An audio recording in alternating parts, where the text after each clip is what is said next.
स्वागत है तुहाडा सारिਆਂ ਦਾ NRI वर्ल्ड ਦੀ ਇੱਕ ਹੋਰ ਖਾਸ ਪੇਸ਼ਕਸ਼ ਦੇ ਵਿੱਚ। ਕੈਨੇਡਾ ਭਰ ਦੀਆਂ ਸਰਗਰਮੀਆਂ ਦੇ ਨਾਲ ਮੈਂ ਰੁਪਿੰਦਰ ਇੱਕ ਵਾਰੀ ਫੇਰ ਤੋਂ ਹਾਜ਼ਰ ਹਾਂ। ਬੀਤੇ ਹਫਤੇ ਕੀ ਕੁਝ ਰਿਹਾ ਕੈਨੇਡਾ ਵਿੱਚ ਖਾਸ, ਸਿਆਸਤ ਤੋਂ ਲੈ ਕੇ ਮਨੋਰੰਜਨ ਤੱਕ ਹਰ ਪੱਖ ਤੇ ਰਹੇਗੀ ਨਜ਼ਰ ਅੱਜ NRI वर्ल्ड ਵਿੱਚ।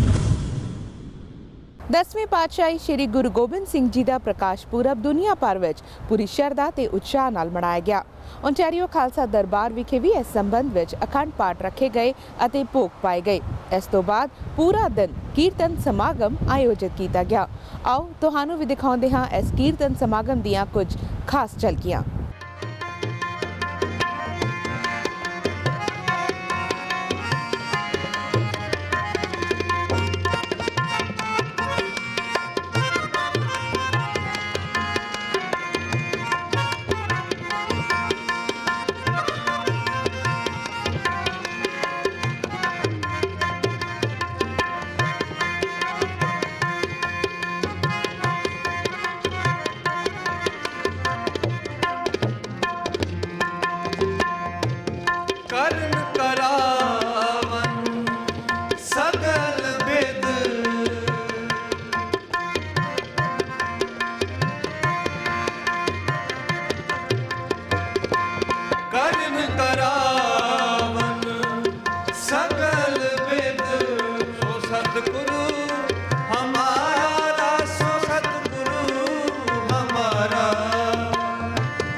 सरी दे पटूलो ब्रिज ते काफ़ी समय तो सियासत खेड़ी जा रही है। 100 साल पुराने इस ब्रिज ते लिबरल सरकार वालों कई बार मिलियंस डॉलर खर्च करके इसनू रिपेयर किया जा चुका है, पर हुण NDP दी सरकार आउण ते लोकां नू उम्मीद है कि इस पुल नू नवे सिरों बनाया जाएगा।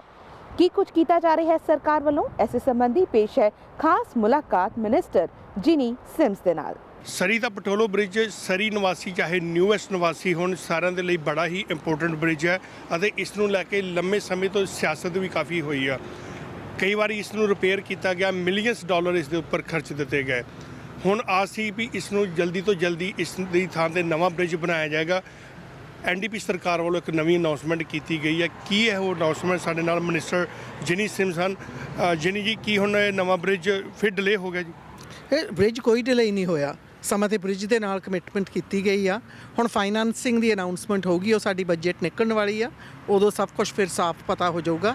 ਪਰ ਦੇਖੋ, ਇਹ ਬ੍ਰਿਜ ਦੀ ਨਵੀਂ ਬਣਾਉਣ ਦੀ ਬਹੁਤ ਹੀ ਸਖਤ ਜ਼ਰੂਰਤ ਹੈਗੀ ਆ। ਆਪਾਂ ਸਭ ਨੂੰ ਪਤਾ ਇਹ ਬ੍ਰਿਜ 1937 ਦੀ ਬਣੀ ਹੋਈ ਆ, ਪੁਰਾਣੀ ਬ੍ਰਿਜ ਆ, ਤੇ ਆਪਾਂ ਨੂੰ ਪਤਾ ਵੀ ਉੱਥੇ ਐਕਸੀਡੈਂਟਸ ਵੀ ਕਿੰਨੇ ਹੁੰਦੇ ਨੇ, ਉੱਥੇ ਭੀੜ ਵੀ ਕਿੰਨੀ ਹੁੰਦੀ ਆ। ਜੇ ਤੁਸੀਂ ਉਸ ਬ੍ਰਿਜ ਤੇ ਜਾਵੋ ਸ਼ਾਮ ਨੂੰ, ਸਵੇਰ ਨੂੰ, ਦੁਪਹਿਰ ਨੂੰ, ਸਦਾ ਹੀ ਬੈਕਅਪਸ ਹੁੰਦੀਆਂ ਆ। ਇੱਕ ਜਿਹੜੀ ਸਰੀ ਦੇ ਵਿੱਚ ਪਬਲਿਕ ਟਰਾਂਜ਼ਿਟ ਸਿਸਟਮ ਹੈਗੀ ਆ, ਇੱਥੇ ਗ੍ਰਿਡ ਲੋਕ ਹੋ ਗਿਆ ਆ। ਆਲੇ ਤੁਹਾਡੇ ਸਾਡੇ ਬ੍ਰਿਜਾਂ ਹੀ ਬ੍ਰਿਜਾਂ ਆ ਤੇ ਹਰੇਕ ਤੇ ਹੀ ਗ੍ਰਿਡ ਲੋਕ ਆ। ਇਸ ਬ੍ਰਿਜ ਨੂੰ ਰਿਪਲੇਸ ਕਰਨਾ ਬਹੁਤ ਹੀ ਵੱਡੀ ਪ੍ਰਾਇਓਰਿਟੀ ਹੈਗੀ ਆ ਸਰਕਾਰ ਲਈ ਵੀ, ਤਾਂ ਸਿਟੀ ਲਈ ਵੀ, ਤਾਂ ਫੈਡਰਲ ਲਈ ਵੀ। ਫਾਈਨੈਂਸ ਦੀ ਤੁਸੀਂ ਗੱਲ ਕੀਤੀ ਆ, ਜਿਹੜੀ ਪ੍ਰੋਵਿੰਸ ਆ ਉਹ ਕਿੰਨਾ ਕਿ ਇਨਪੁਟ ਪਾ ਰਹੀ ਹੈ ਤੇ ਫੈਡਰਲ ਗਵਰਨਮੈਂਟ ਵੱਲੋਂ ਜਾਂ ਟਰਾਂਜ਼ਿਟ ਵੱਲੋਂ ਕਿੰਨਾ ਕਰ ਰਿਹਾ? ਇਹ ਦੇਖੋ, ਇਹ ਸਭ ਕੁਝ ਨੈਗੋਸ਼ੀਏਸ਼ਨਸ ਹੋ ਰਹੇ ਨੇ। ਇਹ ਤਾਂ ਜਦੋਂ ਨੈਗੋਸ਼ੀਏਸ਼ਨਸ ਪੂਰੇ ਹੋ ਜਾਣਗੇ ਉਦੋਂ ਹੀ ਪਤਾ ਲੱਗਣਾ ਆ। ਬਟ ਅਸੀਂ ਅੱਗੇ ਨਾਲੋਂ ਕਾਫੀ ਇਨਕਰੀਜ਼ ਕਰ ਦਿੱਤਾ ਵੀ ਜਿਹੜੀ ਸਾਡੀ ਇਨਪੁਟ ਹੋਊਗੀ, ਪਰ ਉਹ ਸਪੈਸੀਫਿਕ ਨੰਬਰ ਹਾਲੇ ਮੈਂ ਨਹੀਂ ਅਨਾਉਂਸਮੈਂਟ ਕਰਨਾ, ਕਰਕੇ ਉਹ ਸਾਡੇ ਮਿਨਿਸਟਰ ਕਰਨਗੇ। ਨਿਊ ਵੈਸਟ ਦੇ ਵਿੱਚ ਤੇ ਸਰੀ ਦੇ ਮੇੜ ਦੇ ਵਿੱਚ ਵੀ ਕਾਫੀ ਗੱਲਬਾਤ ਰਹੀ ਹੈ ਕਿ ਕਿੱਧਰੋਂ ਕੁਕਵਿਟਲਮ ਨੂੰ ਕੱਢਿਆ ਜਾਵੇ, ਨਿਊ ਵੈਸਟ ਤਾਂ ਨਹੀਂ। ਸੋ ਹੁਣ ਉਹ ਵੀ ਵਿਵਾਦ ਹਜੇ ਹੈਗਾ ਕਿ ਉਹ ਹੱਲ ਹੋ ਗਿਆ? ਮੈਨੂੰ ਲੱਗਦਾ ਉਹ ਤਾਂ ਹੱਲ ਹੋ ਗਿਆ ਆ, ਕਰਕੇ ਦੇਖੋ ਕੋਈ ਨਹੀਂ ਚਾਹੁੰਦਾ ਵੀ ਸਾਡੇ ਵਿੱਚ ਜ਼ਿਆਦਾ ਟ੍ਰੈਫਿਕ ਆਵੇ। ਜਿਹੜਾ ਨਿਊ ਵੈਸਟ ਮਿਨਿਸਟਰ 'ਚ ਉਹਨਾਂ ਨੇ ਪਹਿਲਾਂ ਕਿਹਾ ਸੀਗਾ ਵੀ ਸਾਨੂੰ 6 ਜਾਂ 8 ਲੇਨ ਬ੍ਰਿਜ ਨਹੀਂ ਚਾਹੀਦੀ, ਸਾਨੂੰ ਤਾਂ 4 ਲਾਈਨ ਹੀ ਠੀਕ ਆ। ਤੇ ਆਪਾਂ ਨੂੰ ਪਤਾ ਇਧਰੋਂ ਕਰਕੇ ਸਾਡੇ ਲੋਕ ਭੀੜ ਵਿੱਚੋਂ ਨਿਕਲਦੇ ਆ। ਦੇਖ ਲਓ ਜਦੋਂ ਦੇ ਟੋਲਸ ਰਿਮੂਵ ਹੋਏ ਆ ਆਪਣੇ ਪੋਰਟਮਨ ਬ੍ਰਿਜ ਤੋਂ, ਉਦੋਂ ਦਾ ਉਧਰ ਵੀ ਟ੍ਰੈਫਿਕ ਕਾਫੀ ਫਿਰ ਚੱਲਣ ਲੱਗ ਪਈ, ਲੋਕਾਂ ਲਈ ਕਾਫੀ ਸੁਧਾਰ ਆ ਗਿਆ ਆ। ਪਰ ਇਹ ਬ੍ਰਿਜ ਬਣੂਗਾ ਨਵਾਂ, ਇਹ ਕਮਿਟਮੈਂਟ ਕੀਤੀ ਸੀਗੀ ਜੌਨ ਹੋਗਨ ਨੇ, ਟਰਾਂਸਲਿੰਕ ਨੇ ਵੀ ਇਹਨੂੰ ਪ੍ਰਾਇੋਰਿਟੀ ਬਣਾਇਆ ਆ। ਹੁਣ ਕੋਈ ਡੇਟ ਤੁਹਾਡੇ ਵੱਲੋਂ ਕੋਈ ਇੱਕ ਮੁਕਰਰ ਕੀਤੀ ਗਈ ਹੈ ਕਿ ਇਸ ਡੇਟ ਤੋਂ ਸ਼ੁਰੂ ਹੋਏਗਾ ਜਾਂ ਇਸ ਸਾਲ ਤੋਂ ਨਵਾਂ ਬ੍ਰਿਜ ਸ਼ੁਰੂ ਹੋਏਗਾ? ਇਹੀ ਮੈਨੂੰ ਪਤਾ ਵੀ ਜਿਹੜੀ ਬਿਡ ਸਿਸਟਮ ਹੁੰਦੀ ਆ, ਜਿਹੜੀ ਵੀ once a project gets approved, ਫਿਰ ਉਹ ਸਿਸਟਮ ਵਿੱਚ ਚੱਲ ਜਾਂਦਾ, ਫਿਰ ਤੱਕ ਸਮਝ ਲਓ ਵੀ ਕੰਮ ਸ਼ੁਰੂ ਹੋ ਗਿਆ। ਸੋ ਇਸ ਵੇਲੇ ਇੰਜੀਨੀਅਰ ਕੰਮ ਕਰ ਰਹੇ ਨੇ ਨਵੇਂ ਬ੍ਰਿਜ ਦੇ ਉੱਪਰ ਵੀ, ਕਿੱਥੋਂ ਕੱਢਣਾ ਹੈਗਾ, ਕਿੱਥੋਂ ਡਿਜ਼ਾਈਨ ਸਰ? ਇਹ ਵੀ ਆਈ ਥਿੰਕ ਸਭ ਤੋਂ ਵੱਡੀ ਗੱਲ ਇਹ ਹੈਗੀ ਆ ਵੀ ਫੈਡਰਲ, ਪ੍ਰੋਵਿੰਸ਼ੀਅਲ ਤੇ ਟਰਾਂਸਲਿੰਕ ਸਾਰੇ ਕਹਿੰਦੇ ਵੀ ਇਹ ਬ੍ਰਿਜ ਬਣਨੀ ਚਾਹੀਦੀ ਆ, ਤੇ ਹੁਣ ਵੀ ਕਿਸ ਤਰ੍ਹਾਂ ਇਹਦੀ ਫੰਡਿੰਗ ਹੋਊਗੀ ਉਹਦੀ ਵੇਟ ਕਰਦੇ ਆ। ਸੋ ਹਜੇ ਫੰਡਿੰਗ ਤੇ ਹੀ ਗੱਲਬਾਤ ਹੋ ਰਹੀ ਹੈ? ਫੰਡਿੰਗ ਦੀ ਤਾਂ ਸਦਾ ਹੀ ਗੱਲਬਾਤ ਹੁੰਦੀ ਆ, ਜਦੋਂ ਫੰਡਿੰਗ ਦਾ ਕੰਮ ਅਨਾਉਂਸਮੈਂਟ ਪੂਰਾ ਹੋ ਗਿਆ ਦੈਨ ਐਵਰੀਥਿੰਗ ਬਿਗਿਨਸ। ਪਰ ਇਹ ਸੁਣਨ ਦੇ ਵਿੱਚ ਆਇਆ ਕਿ 2023 ਦੇ ਵਿੱਚ ਜਾ ਕੇ ਬ੍ਰਿਜ ਸ਼ੁਰੂ ਹੋਏਗਾ। ਦੇਖੋ ਵੀ ਬ੍ਰਿਜ ਬੇਸ਼ੱਕ ਦੀ ਆਉਂਦੇ ਹਫਤੇ ਨੂੰ ਬਣਨਾ ਲੱਗ ਜਵੇ, ਇੰਨੀ ਛੇਤੀ ਤਾਂ ਕੋਈ ਬ੍ਰਿਜ ਵੀ ਨਹੀਂ ਬਣਦਾ, ਤੇ ਨਾਲੇ ਬ੍ਰਿਜ ਥੋੜ੍ਹੇ ਕੁ ਡਾਲਰ ਦੇ ਨਾਲ ਨਹੀਂ ਬਣਦਾ, ਤੁਹਾਨੂੰ ਪਤਾ ਵੀ ਕਾਫੀ ਪੈਸਾ ਖਰਚ ਹੁੰਦਾ ਆ। ਬਟ ਕਮਿਟਮੈਂਟ ਹੈਗੀ ਆ ਸਰਕਾਰ ਵੱਲੋਂ, ਪ੍ਰੀਮੀਅਰ ਹੋਗਨ ਵੱਲੋਂ, ਵੀ ਇਹ ਨਵੀਂ ਬ੍ਰਿਜ ਰਿਪਲੇਸਮੈਂਟ ਕਰਨ ਦੀ ਬਹੁਤ ਹੀ ਜ਼ਰੂਰਤ ਹੈਗੀ ਆ, ਤੇ ਕੰਮ ਕਦੋਂ ਚਾਲੂ ਹੋਊਗਾ ਥੋੜ੍ਹੇ ਕੁ ਮਹੀਨਿਆਂ ਦੇ ਵਿੱਚ ਪਤਾ ਲੱਗ ਜਾਣਾ। ਜਿਹਨੇ ਜੀ ਮੈਸੀ ਟਨਲ ਦਾ ਵੀ ਥੋੜ੍ਹਾ ਜਿਹਾ ਉਹਦਾ ਵੀ ਕਲੀਅਰ ਕਰ। ਮੈਸੀ ਟਨਲ ਦੇ ਵਿੱਚ ਤੁਹਾਨੂੰ ਪਤਾ ਰਿਵਿਊ ਹੋ ਰਹੀ ਆ, ਉੱਥੇ ਜਿਹੜੇ ਮੈਜ਼ ਕਾਉਂਸਲ ਆ ਉਹਦੀ ਸਪੋਰਟ ਨਹੀਂ ਸੀ ਕੀਤੀ, ਸਿਰਫ ਇੱਕ ਮੇਅਰ ਨੇ ਕੀਤੀ ਸੀਗੀ। ਇਲੈਕਸ਼ਨ ਤੋਂ ਬਾਅਦ 2 ਮੇਅਰ ਸਪੋਰਟ ਕਰਨ ਲੱਗ ਪਏ, ਉਹ ਵੀ ਸਭ ਕੁਛ mayors councils will have to make a decision on a recommendation, ਤੇ ਜਿਹੜੀ ਰਿਵਿਊ ਹੋ ਰਹੀ ਆ ਉਹਦੇ ਤੋਂ ਬਾਅਦ ਉਹਦਾ ਵੀ ਹੱਲ ਲੱਭਿਆ ਜਾਊਗਾ। ਥੈਂਕ ਯੂ ਜਨੀ ਜੀ। ਇਸ ਤਰ੍ਹਾਂ ਮਿਨਿਸਟਰ ਜਨੀ ਸਿਮਸ ਜੀ, ਇਹਨਾਂ ਦੇ ਅਨੁਸਾਰ ਹਜੇ ਕੋਈ ਵੀ ਡੇਟ ਮੁਕਰਰ ਨਹੀਂ ਹੋਈ, ਹਜੇ ਵੀ ਫਾਈਨੈਂਸ ਤੇ ਹੀ ਗੱਲਬਾਤ ਹੋ ਰਹੀ ਆ। ਪਟੋਲੋ ਬ੍ਰਿਜ ਜਿੱਦਾਂ ਆਪ ਜੀ ਜਾਣਦੇ ਹੋ ਸਭ ਕਿ ਬੜਾ ਹੀ ਨੈਰੋ ਬ੍ਰਿਜ ਆ, ਕਈ ਐਕਸੀਡੈਂਟ ਇਸ ਦੇ ਉੱਪਰ ਹੋ ਚੁੱਕੇ ਹਨ। ਲਿਬਰਲ ਸਰਕਾਰ ਵੇਲੇ ਉਸ 'ਤੇ ਇੰਨਾ ਪੈਸਾ ਖਰਚ ਦਿੱਤਾ ਗਿਆ ਰਿਪੇਅਰ ਦੇ ਉੱਪਰ ਹੀ ਕਿ ਉਸ ਦੀ ਥਾਂ 'ਤੇ ਅੱਜ ਨਵਾਂ ਬ੍ਰਿਜ ਵੀ ਬਣ ਸਕਦਾ ਸੀ, ਪਰ ਹਾਲੇ ਵੀ ਇਹ ਕੋਈ ਆਸ ਨਹੀਂ ਆ ਕਿ ਨੈਕਸਟ ਈਅਰ ਸ਼ੁਰੂ ਹੋਏਗਾ ਜਾਂ 2020 ਦੇ ਵਿੱਚ ਸ਼ੁਰੂ ਹੋਏਗਾ, 21 'ਚ ਹੋਏਗਾ, 22 'ਚ ਹੋਏਗਾ। ਇਸ ਦੇ ਬਾਰੇ ਹਜੇ ਕੋਈ ਇਸ ਦੇ ਬਾਰੇ ਸ਼ੋਰ ਡਿਸੀਜਨ ਨਹੀਂ ਲਿਆ ਗਿਆ। ਬ੍ਰਿਟਿਸ਼ ਕੋਲੰਬੀਆ ਦੇ ਸਰੀ ਸ਼ਹਿਰ ਵਿੱਚ ਬਣੇ ਪੰਜਾਬ ਭਵਨ ਵਿੱਚ ਬੀਤੇ ਦਿਨੀ ਰਾਈਟਰ ਇੰਦਰਜੀਤ ਕੌਰ ਸਿੱਧੂ ਵੱਲੋਂ ਲਿਖਿਤ 13ਵੀਂ ਕਿਤਾਬ ਰਿਲੀਜ਼ ਕੀਤੀ ਗਈ। ਇਸ ਮੌਕੇ ਪੰਜਾਬ ਦੇ ਵੱਖ-ਵੱਖ ਲੇਖਕਾਂ ਤੋਂ ਇਲਾਵਾ ਵੈਂਕੂਵਰ ਵਿਚਾਰ ਮੰਚ ਦੇ ਲੇਖਕ ਵੀ ਖਾਸ ਤੌਰ ਤੇ ਹਾਜ਼ਰ ਰਹੇ। ਨਾਲ ਹੀ ਮਿਨਿਸਟਰ ਜਿਨੀ ਸਿਮਸ ਨੇ ਇਸ ਵਿੱਚ ਪਹੁੰਚ ਕੇ ਇਸ ਸਮਾਗਮ ਦੀ ਸ਼ੋਭਾ ਵਧਾਈ। ਸਰੀ ਦੇ ਪੰਜਾਬ ਭਵਨ ਵਿੱਚ ਰਾਈਟਰ ਇੰਦਰਜੀਤ ਕੌਰ ਸਿੱਧੂ ਦੀ ਬੁੱਕ ਸਰਦਲਾਂ ਦੇ ਆਰ-ਪਾਰ ਰਿਲੀਜ਼ ਕੀਤੀ ਗਈ। ਬੁੱਕ ਰਿਲੀਜ਼ ਮੌਕੇ ਵੈਨਕੂਵਰ ਦੇ ਹੋਰ ਕਈ ਨਾਮੀ ਰਾਈਟਰ ਵੀ ਮੌਜੂਦ ਸਨ। ਕਿਤਾਬ ਹੁਣ ਇਹ ਮੇਰੀ 13ਵੀਂ ਕਿਤਾਬ ਹੈ ਜੀ, ਹੈ ਨਾ। ਮੈਂ ਸਿਰਫ ਔਰਤਾਂ ਬਾਰੇ ਨਹੀਂ ਲਿਖਦੀ, ਮੈਂ ਆਪਣੇ ਸਮਾਜ ਵਿੱਚ ਜੋ ਕੁਝ ਹੋ ਰਿਹਾ ਸਾਡੇ ਆਸੇ-ਪਾਸੇ ਬਜ਼ੁਰਗਾਂ ਨਾਲ, ਭਾਵੇਂ ਉਹ ਬੰਦੇ ਨੇ ਭਾਵੇਂ ਉਹ ਔਰਤਾਂ ਨੇ, ਦੂਰੋਂ ਵੇਖਣ ਨੂੰ ਸਭ ਕੁਝ ਬਹੁਤ ਚੰਗਾ ਲੱਗਦਾ ਵੀ ਸਾਡੀ ਸੁਸਾਇਟੀ ਅਸੀਂ ਬੜੇ ਅਮੀਰ ਹੋ ਗਏ ਇੱਥੇ ਆ ਕੇ ਬਹੁਤ, ਪਰ ਸਭ ਕੁਝ ਚੰਗਾ ਨਹੀਂ ਹੈਗਾ। ਜਿਹੜੀ ਅੰਦਰਲੀ ਤਕਲੀਫ ਹੈ, ਜਿਹੜੀ ਨਿਰਾਸ਼ਤਾ ਹੈ, ਜਾਂ ਜੋ ਕੁਝ ਵੀ ਸਾਡੇ ਵਿੱਚ ਸਾਡੇ ਕਿਰਦਾਰ ਵਿੱਚੋਂ ਰੋਜ਼ ਨਿਕਲਦਾ ਬਾਹਰ ਆਉਂਦਾ, ਅਤੇ ਔਰਤ ਦੀ ਤਰਾਸਦੀ ਜਿਹੜੀ ਉਹ ਬੜੇ ਡਿਫਰੈਂਟ ਰੂਪ 'ਚ ਇੱਥੇ ਕੁੱਟ ਪੈਂਦੀ ਔਰਤ ਨੂੰ। ਫਿਜ਼ੀਕਲ ਕੁੱਟ ਨਹੀਂ ਪੈਂਦੀ ਇੱਥੇ, ਹਰ ਤਰ੍ਹਾਂ ਹੀ ਪੈਂਦੀ ਹੈ। ਅਤੇ ਔਰਤ ਨੇ ਜਿਹੜਾ ਐਟੀਟਿਊਡ ਅਪਣਾਇਆ ਹੁਣ, ਉਹ ਜ਼ਿਆਦਾ ਦੁਖਾਂਤ, ਜਿਹਦੇ ਨਾਲ ਘਰ ਟੁੱਟ ਗਏ, ਬੱਚੇ ਰੁਲ ਗਏ, ਉਹਦੇ ਬਾਰੇ ਮੈਂ ਇਹ ਪੂਰੀ ਕਿਤਾਬ ਮੇਰੀ ਸਾਰੀ ਲਿਖਤੀ ਜਿਹੜੀਆਂ 13-14 ਕਿਤਾਬਾਂ ਨੇ, ਸਾਰੀਆਂ ਹੀ ਔਰਤ ਦੇ ਦੁਆਲੇ ਘੁੰਮਦੀਆਂ ਨੇ। ਬੁੱਕ ਰਿਲੀਜ਼ ਮੌਕੇ minister of citizen services honourable ਜਿਨੀ ਸਿਮਸ ਵੱਲੋਂ ਵੈਨਕੂਵਰ ਵਿਚਾਰ ਮੰਚ ਨੂੰ ਆਨਰ ਵੀ ਕੀਤਾ ਗਿਆ। ਦੇਖੋ, ਸਾਡੀ ਸਰਕਾਰ ਨੇ ਪੰਜਾਬੀ ਲਿਟਰੇਚਰ ਵੀਕ ਡਿਕਲੇਅਰ ਕੀਤਾ ਸੀਗਾ ਪਿਛਲੇ ਅਕਤੂਬਰ ਦੇ ਵਿੱਚ। ਇੱਕ ਉਹ ਸਰਟੀਫਿਕੇਟ ਡੈਕਲੇਰੇਸ਼ਨ ਪ੍ਰੋਕਲੇਮੇਸ਼ਨ ਉਹਨੂੰ ਕਹਿੰਦੇ ਆ, ਮੈਂ ਇਸ ਗਰੁੱਪ ਨੂੰ ਦੇ ਕੇ ਗਈ ਹਾਂ, ਕਰਕੇ ਇਹ ਬਹੁਤ ਚੰਗੀ ਤਰ੍ਹਾਂ ਪੰਜਾਬੀ ਨੂੰ ਸੰਭਾਲਦੇ ਆ ਇੱਥੇ। ਤੇ ਗਾਂ ਪੰਜਾਬੀ ਦੇ ਜਿਹੜੇ ਲੇਖਕ ਹੈਗੇ ਆ, ਬੇਸ਼ੱਕ ਦੀ ਪੋਇਟ ਹੋਣ, ਨੋਵਲਿਸਟ ਹੋਣ, ਜਿਹੜੇ ਵੀ ਹੈਗੇ ਆ, ਉਹਨਾਂ ਨੇ ਸਾਡੀ ਪੰਜਾਬੀ ਨੂੰ ਇੱਥੇ ਲਈ ਵੀ ਨਹੀਂ ਸੰਭਾਲਿਆ ਆ, ਪਰ ਪੰਜਾਬ ਲਈ ਵੀ ਸੰਭਾਲ ਕੇ ਬੈਠੇ ਨੇ। ਤੇ ਮੈਨੂੰ ਬਹੁਤ ਖੁਸ਼ੀ ਹੁੰਦੀ ਆ ਜਦੋਂ ਇੱਥੇ ਆਉਂਦੇ ਆ। ਇੰਦਰਜੀਤ ਹੋਣਾ ਦੀ, ਸਾਡੀ ਵੱਡੀ ਭੈਣ ਦੀ ਬੁੱਕ ਰਿਲੀਜ਼ ਹੋਈ ਆ, ਉਹਦੇ ਲਈ ਵੀ ਖੁਸ਼ੀ ਹੈਗੀ ਆ। ਪਰ ਜੇ ਪੰਜਾਬੀ ਲਿਟਰੇਚਰ ਵੀਕ ਡੈਕਲੇਰੇਸ਼ਨ ਹੋਇਆ ਆ ਸਾਡੇ BC ਦੇ ਵਿੱਚ, ਇਹਨਾਂ ਦਾ ਉਹਦੇ ਵਿੱਚ ਬਹੁਤ ਵੱਡਾ ਹੱਥ ਹੈਗਾ ਆ। ਵੈਨਕੂਵਰ ਵਿਚਾਰ ਮੰਚ ਬੜਾ ਖੁਸ਼ ਆ ਅੱਜ ਕਿ ਕੈਨੇਡਾ ਦੇ ਵਿੱਚ ਬ੍ਰਿਟਿਸ਼ ਕੋਲੰਬੀਆ ਦੀ ਸਰਕਾਰ ਨੇ ਇਹ ਹਫਤਾ ਜਿਹੜਾ ਪੰਜਾਬੀ ਭਾਸ਼ਾ ਦਾ ਹਫਤਾ ਚੁਣਿਆ ਤੇ ਉਸ ਦੇ ਲਈ ਉਹ ਵੈਨਕੂਵਰ ਵਿਚਾਰ ਮੰਚ ਦੇ ਇਸ ਪ੍ਰੋਗਰਾਮ ਦੇ ਵਿੱਚ ਆ ਕੇ ਉਹਨਾਂ ਨੇ ਇੱਕ ਸਰਕਾਰੂ ਸਰਟੀਫਿਕੇਟ ਪੇਸ਼ ਕੀਤਾ ਹੈਗਾ, ਦਿੱਤਾ ਹੈਗਾ ਤੇ ਅਸੀਂ ਬੜੇ ਧੰਨਵਾਦੀ ਹਾਂ। ਔਰ ਇੱਥੇ ਧਰਤੀ ਦੇ ਦੂਜੇ ਪਾਸੇ ਆ ਕੇ ਸਾਡੀ ਮਾਤ ਭਾਸ਼ਾ ਪੰਜਾਬੀ ਨੂੰ ਇੰਨਾ ਮਾਣ ਮਿਲ ਜਾਣਾ।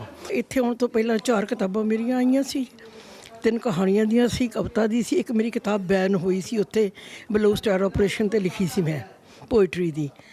ਉਸ ਤੋਂ ਬਾਅਦ ਉਹ ਜਿਹੜੀਆਂ ਕਹਾਣੀਆਂ ਨੇ ਮੇਰੀਆਂ ਉਹ ਇੰਡੀਅਨ ਲਾਈਫ ਦੀਆਂ ਸੀ। ਹੁਣ ਕੈਨੇਡਾ ਆ ਕੇ ਮੈਂ 54 ਈਅਰ ਦੀ ਏਜ ਵਿੱਚ UBC ਪੜ੍ਹਨ ਗਈ, ਫਿਰ ਮੈਂ ਕੋਰਸ ਕੀਤਾ 56 ਦੀ, ਅਤੇ ਨੌਕਰੀ ਕੀਤੀ ਇੱਥੇ ਗੌਰਮੈਂਟ ਦੀ, ਅਤੇ 14 ਸਾਲ ਨੌਕਰੀ ਕੀਤੀ। ਫਿਰ ਨੌਕਰੀ ਵਿੱਚ ਜੋ ਮੇਰਾ ਕਲੈਸ਼ ਗੋਰਿਆਂ ਨਾਲ ਹੋਇਆ ਜਾਂ ਜੋ ਮੇਰੀ ਕਲਚਰ ਨੂੰ ਜੋ ਗਾਲ ਕੱਢੀ ਗਈ ਜਾਂ ਜੋ ਕੁਝ ਸਾਨੂੰ ਸਮਝਿਆ ਜਾਂਦਾ ਹੈ ਉਹ ਨਹੀਂ ਹੈਗਾ ਐਗਜ਼ੈਕਟ ਜੋ ਅਸੀਂ ਲੋਕਾਂ ਨੂੰ ਵਿਖਾਉਂਦੇ ਹਾਂ ਜਾਂ ਅਸੀਂ ਕਹਿੰਦੇ ਹਾਂ। ਅਸੀਂ ਡਿਫਰੈਂਟ ਫੇਸਿਸ ਨੇ ਪਰ ਅਸੀਂ ਅੰਦਰੋਂ ਹੋਰ ਹਾਂ, ਬਾਹਰੋਂ ਹੋਰ ਹਾਂ। ਇਹ ਮੇਰੀਆਂ ਜਿਹੜੀਆਂ 3 ਕਿਤਾਬਾਂ ਇਹਦੇ ਵਿੱਚ ਨੇ ਉਹ ਮੇਰੀ ਕੈਨੇਡੀਅਨ ਲਾਈਫ ਦੀਆਂ, ਕੈਨੇਡੀਅਨ ਜ਼ਿੰਦਗੀ ਦੀਆਂ ਇਹਦੇ ਬਾਰੇ ਹੈਗੀ। ਪੰਜਾਬੀ ਪੂਰਾ ਹੱਕ ਹੈਗਾ ਸਾਡੇ ਬੱਚਿਆਂ ਦਾ ਸਕੂਲ ਦੇ ਵਿੱਚ ਪੰਜਾਬੀ ਪੜ੍ਹਨ ਨੂੰ, ਪਰ ਉੱਥੇ ਫਿਰ 20-24 ਬੱਚੇ ਤਾਂ ਚਾਹੀਦੇ ਹੀ ਆ ਜਿਹੜੇ ਪੜ੍ਹਨਾ ਚਾਹੁਣ, ਫਿਰ ਹੀ ਟੀਚਰਾਂ ਮੋਹਰੇ ਖੜੇ ਕਰਾਂਗੇ। ਪਰ ਵਾਜੇ ਵੇਲੇ ਪੇਰੈਂਟਸ ਕਹਿ ਦਿੰਦੇ ਵੀ ਤੁਸੀਂ ਪੰਜਾਬੀ ਕਿਉਂ ਨਹੀਂ ਪੜ੍ਹਾਉਂਦੇ। ਹਰੇਕ ਸਕੂਲਾਂ ਦੇ ਵਿੱਚ ਪੰਜਾਬੀ ਲਾਗੂ ਹੈਗੀ ਆ, ਪਰ ਜਿੰਨਾ ਚਿਰ ਬੱਚੇ ਨਹੀਂ ਰਜਿਸਟਰ ਹੁੰਦੇ ਉਹਨਾਂ ਚਿਰ ਉੱਥੇ ਉਹ ਨਹੀਂ ਚੱਲਣੀ। ਇਸ ਕਰਕੇ ਸਾਰੇ ਆਪਣੇ ਪੇਰੈਂਟਸ ਦਾ ਵੀ ਫਰਜ਼ ਬਣਦਾ ਵੀ ਬੱਚੇ ਨਾਲ ਰਲ ਮਿਲ ਕੇ ਉਹਨਾਂ ਨੂੰ ਵੀ ਸਮਝਾਉਣ ਵੀ ਜਿਹੜੀ ਪੰਜਾਬੀ ਬੋਲੀ ਹੈਗੀ ਆ ਉਹਨਾਂ ਨੂੰ ਸਿੱਖਣੀ ਵੀ ਚਾਹੀਦੀ ਆ ਤੇ ਉਹ ਸਕੂਲ ਵਿੱਚ ਸਿੱਖ ਸਕਦੇ ਆ ਤੇ ਉਹਨਾਂ ਲਈ ਕ੍ਰੈਡਿਟਸ ਵੀ ਮਿਲਦੇ ਉਹਨਾਂ ਨੂੰ ਗ੍ਰੈਜੂਏਸ਼ਨ। ਪਿਛਲੇ ਕੁਝ ਸਾਲਾਂ ਤੋਂ ਲਗਾਤਾਰ ਨਾਰਥ ਅਮਰੀਕਾ ਰਾਈਟਰ ਐਸੋਸੀਏਸ਼ਨ ਅਤੇ ਵੈਨਕੂਵਰ ਵਿਚਾਰ ਮੰਚ ਪੰਜਾਬੀ ਮਾਂ ਬੋਲੀ ਨੂੰ ਨਾਰਥ ਅਮਰੀਕਾ ਵਿੱਚ ਪ੍ਰਫੁੱਲਤ ਕਰਨ ਲਈ ਨਵੀਂ ਜਨਰੇਸ਼ਨ ਨੂੰ ਪਲੇਟਫਾਰਮ ਪ੍ਰਦਾਨ ਕਰਦੀ ਆ ਰਹੀ ਹੈ। NRI ਵਰਡ ਵਿੱਚ ਫਿਲਹਾਲ ਸਮਾਂ ਹੋ ਗਿਆ ਇੱਕ ਬ੍ਰੇਕ ਦਾ। ਬ੍ਰੇਕ ਤੋਂ ਬਾਅਦ ਸਾਡਾ ਇਹ ਸਫ਼ਰ ਜਾਰੀ ਰਹੇਗਾ, ਤੁਸੀਂ ਬਣੇ ਰਹੋ ਸਾਡੇ ਨਾਲ।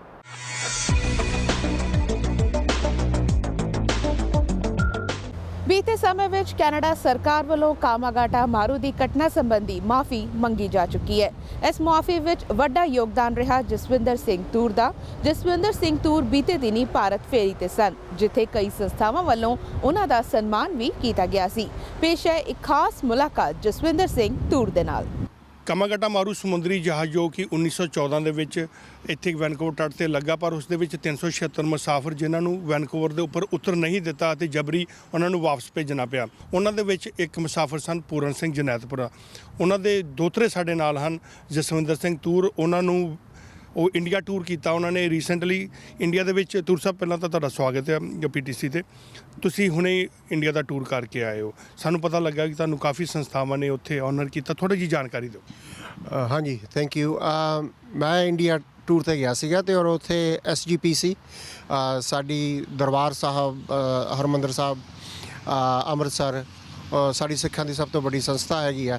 ਉਹਨਾਂ ਨੇ ਮੈਨੂੰ ਉੱਥੇ ਸਨਮਾਨਿਤ ਕੀਤਾ। ਡਿਸੈਂਡੈਂਟਸ ਆਫ ਕਾਮਾਗਾਟਾ ਮਾਰੂ ਸੁਸਾਇਟੀ ਦਾ ਮੈਂ ਪ੍ਰੈਜ਼ੀਡੈਂਟ ਆ ਔਰ ਸਾਡੀ ਸੁਸਾਇਟੀ ਦੇ ਨਾਲ ਜੋ ਪ੍ਰਾਈਮ ਮਿਨਿਸਟਰ ਜਸਟਨ ਟਰੂਡੋ ਨੇ ਵਾਅਦਾ ਕੀਤਾ ਸੀਗਾ ਇਲੈਕਸ਼ਨਾਂ ਤੋਂ ਪਹਿਲਾਂ, ਸਾਡੇ ਨਾਲ ਮਿਲੇ ਸੀ 2-3 ਵਾਰੀ, ਅਤੇ ਉਹ ਫਿਰ ਉਹਨਾਂ ਨੇ ਆਪਦਾ ਵਾਅਦਾ ਪੂਰਾ ਕੀਤਾ। ਮੈਂ ਉਹਨਾਂ ਨੂੰ ਚਿੱਠੀ ਲਿਖਤੀ ਸੀ ਅਤੇ ਉਹਨਾਂ ਨੇ ਕਿਹਾ ਕਿ ਜਿਹੜੀ ਆਨਰੇਬਲ ਮਿਨਿਸਟਰ ਆ, ਮਿਨਿਸਟਰ ਮੈਲਨੀ, ਉਹਦੇ ਨਾਲ ਨੈਗੋਸ਼ੀਏਟ ਕਰੋ। ਫਿਰ ਮੈਂ ਜਨਵਰੀ ਤੋਂ ਲੈ ਕੇ ਮਾਰਚ ਤੱਕ ਅਸੀਂ ਈਮੇਲ ਤੇ ਰਾਹੀਂ, ਫੋਨ ਰਾਹੀਂ ਉਹ ਸਾਰਾ ਕੁਝ ਵੀ, ਅਸੀਂ ਪੈਸੇ ਨਹੀਂ ਕੋਈ ਲੈਣੇ, ਬਟ ਇੱਜ਼ਤ ਮਾਣ ਤੇ ਰਿਸਪੈਕਟਫੁਲ ਮਾਫੀ ਹੋਣੀ ਚਾਹੀਦੀ ਆ।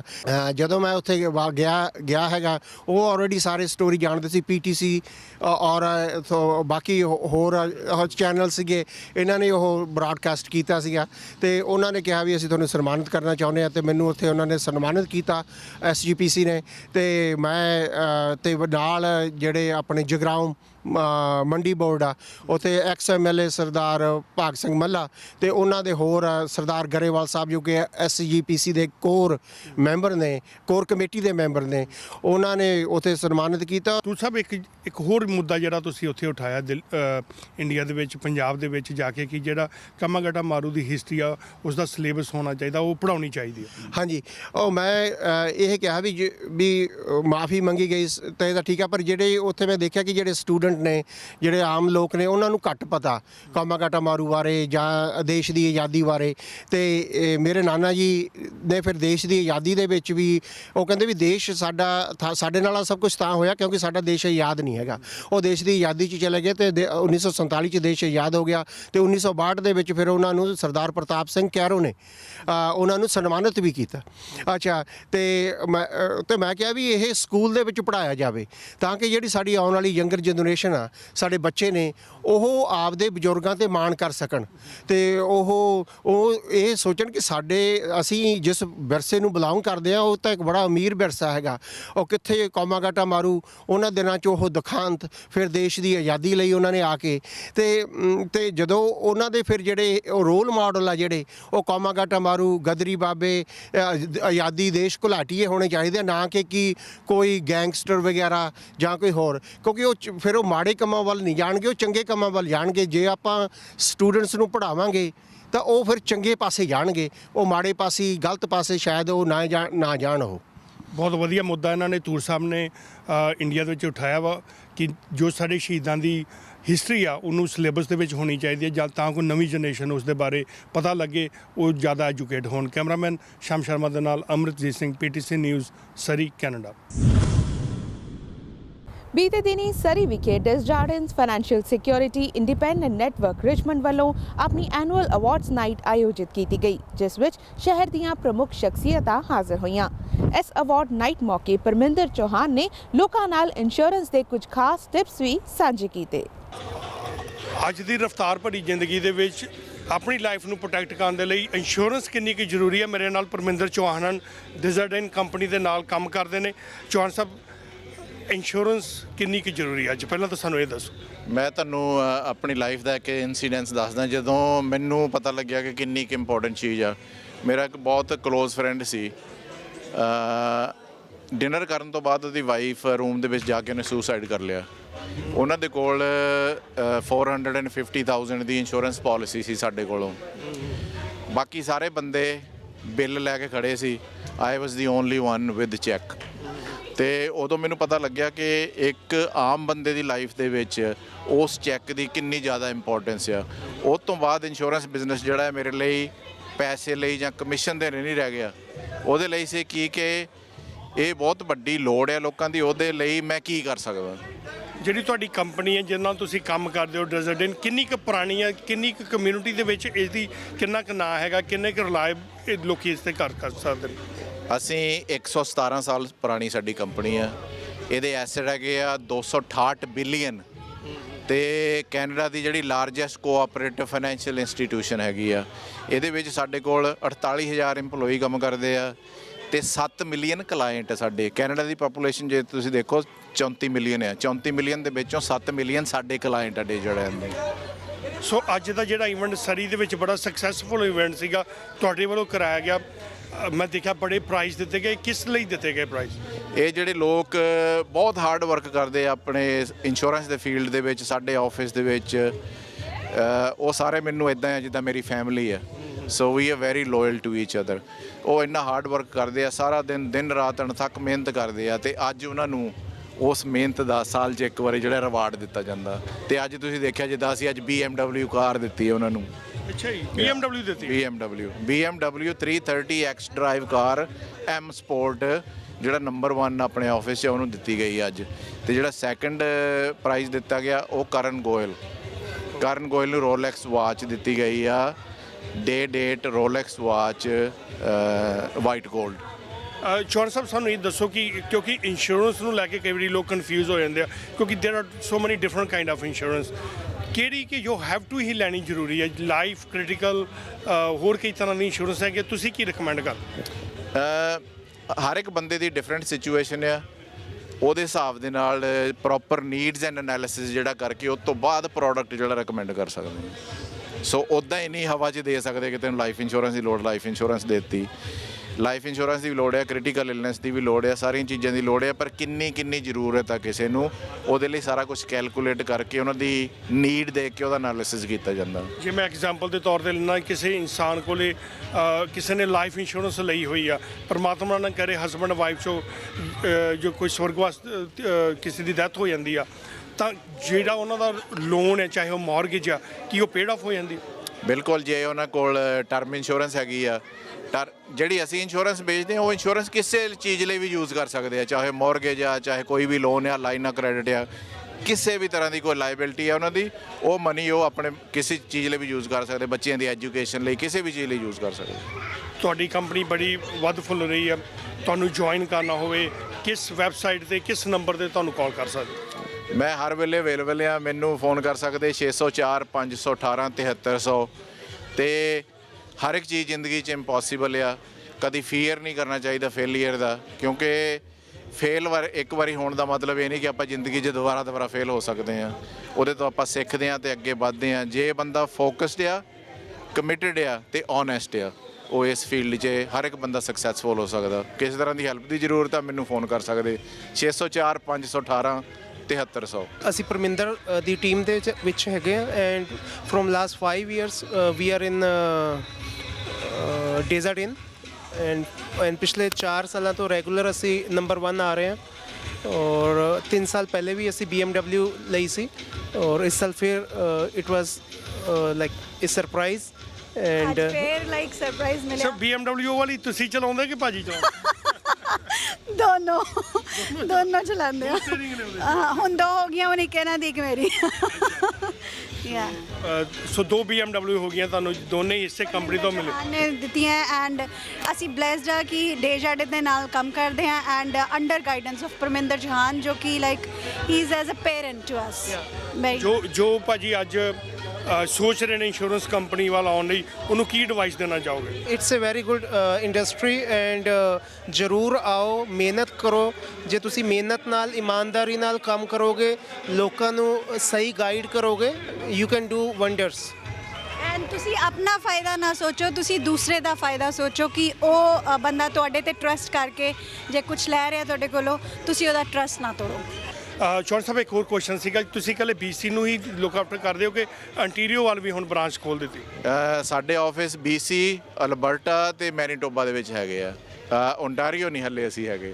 ਸੋ 3 ਸੂਬੇ ਨੇ ਕੈਨੇਡਾ ਦੇ ਵਿੱਚ ਜਿੱਥੇ ਚੌਹਾਨ ਸਾਹਿਬ ਤੁਹਾਨੂੰ ਕੋਈ ਵੀ ਇੰਸ਼ੋਰੈਂਸ ਦੇ ਪ੍ਰਤੀ ਕੋਈ ਐਡਵਾਈਸ ਚਾਹੀਦੀ ਆ, ਤੁਸੀਂ ਉਹਨਾਂ ਨੂੰ ਕਾਲ ਕਰ ਸਕਦੇ ਹੋ, ਤੁਹਾਡੀ ਹੈਲਪ ਕਰ ਸਕਦੇ ਨੇ। ਕੈਮਰਾਮੈਨ ਫਾਹਦ ਦੇ ਨਾਲ Amritjeet Singh, PTC news, Surrey, Canada. ਸੋ ਇਸ ਦੇ ਨਾਲ ਹੀ ਸਮਾਂ ਹੋ ਗਿਆ ਤੁਹਾਡੇ ਤੋਂ ਇਜਾਜ਼ਤ ਲੈਣ ਦਾ, ਪਰ ਇਸ ਵਾਅਦੇ ਦੇ ਨਾਲ ਕਿ ਨੈਕਸਟ ਵੀਕ ਵੀ NRI ਵਰਡ ਦੀ ਪੇਸ਼ਕਸ਼ ਇਸੇ ਤਰ੍ਹਾਂ ਜਾਰੀ ਰਹੇਗੀ। ਸੋ ਮਿਲਾਂਗੇ next week. Till then, goodbye and take care.